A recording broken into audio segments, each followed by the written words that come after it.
That's about that's almost a 400-meter shot, that. Very nice. To be able to tap that one away. Lgd seeing the top of that hill. This big bunker that they're currently sharing with R8. This ridge line that's sort of isolating it away from a lot of those teams playing near the roadside. Lgd want to play on this north. Nade's a bit short, but the Molotov is good. That'll be the remainder of R8 now down. CCC hitting the flames. Beautiful stuff.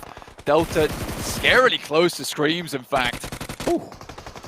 Rattles off a couple of shots for Reyes from Team Queso. Scream will get fallen. Squad, one player alive, 4-4 rifles. Pui close and up to the vehicle.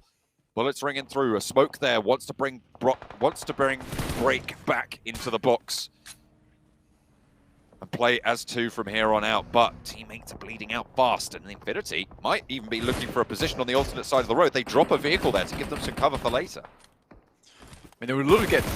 Lgd would love to have got into that engagement. Ireland tries to move up with the DBS, can't get quite close enough to make anything happen. And Papi Potro has been playing this backstop for so long, but also have some control over on this side. Very open ground in front of them, a couple of rocks to play around with, but AXA with this fantastic angle down towards and from the high ground, it will be difficult to dislodge him from this position. It was a horrific start of the day on day one. All the way into day two, in fact, they started getting some big wins. Really important for their scoreline. Getting those sightlines and establishing a little bit more control over towards DRS, towards the Infinity as well. And Lgd, who are just plinking away here. Aegon XA on the outside of the circle, trying to move forwards, but cut short by DRS on their maneuvers. Killer playing forwards and up the hill. And I think we're going to be down to Lgd, DRS, and Titan. Matter of moments. Circle doesn't really favor anyone here, and Lgd is still able to play from this little lip at the moment. MVM sent over that side to ensure that Titans don't get the outside track on them. Looks like they're trying to rotate behind, but MVM was able to put a stop to that.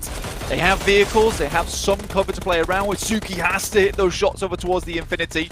Immediately backs off. 5 nades as well, so we'll be able to maybe stop these players from moving in, but now again it's Titans who have always been this big problem for Lgd throughout. Set up in the vehicle, they have high ground over the top of them. They can move further in. This is one of the small compounds that has been remaining in the circle for a long while. No one's been really able to touch it because getting up to it would require you to be open towards these sight lines, but at this point in the game I think Titans can be quite comfortable that this side of the map is cleared out. CCC taking shots up towards DRS. IA also chiming in. Few the players going down, and that will delay them massively. So important for DRS to be able to get out, but making the first move, they were the ones that made the sound, and everyone was waiting underneath the rocks, ready to strike. DRS with 2 now. Lgd pick off a Titan. With 4 of themselves alive, they now have the major advantage in this circle. Nobody else at full force with Puncher down. At least Titan at 3. Lgd nearly take a knock over towards CCC, but do manage to squeak that away behind the smoke.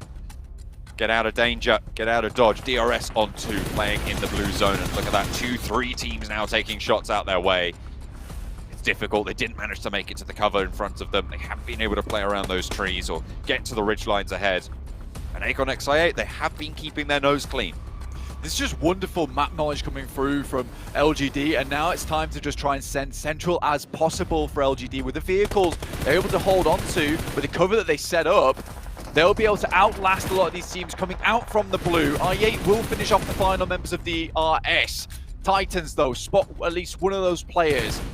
In the meantime, they've got troubles of their own as one player is knocked, trying to bring it back to the feet, but that will delay them quite a bit. Oh. That's a great nade, and CCC just has to throw one more, but only one more in the pocket, has to make it count. Will be able to find both of them as it bursts in the air. Slivers of HP found, and he picks up the 7-10 split. Cut down on the back as Teak rains hell down from the top. Oh, 1-2 fall to the crosshairs. Teak absolutely furious about that. Will not let it lie, and Lgd now turn the tables.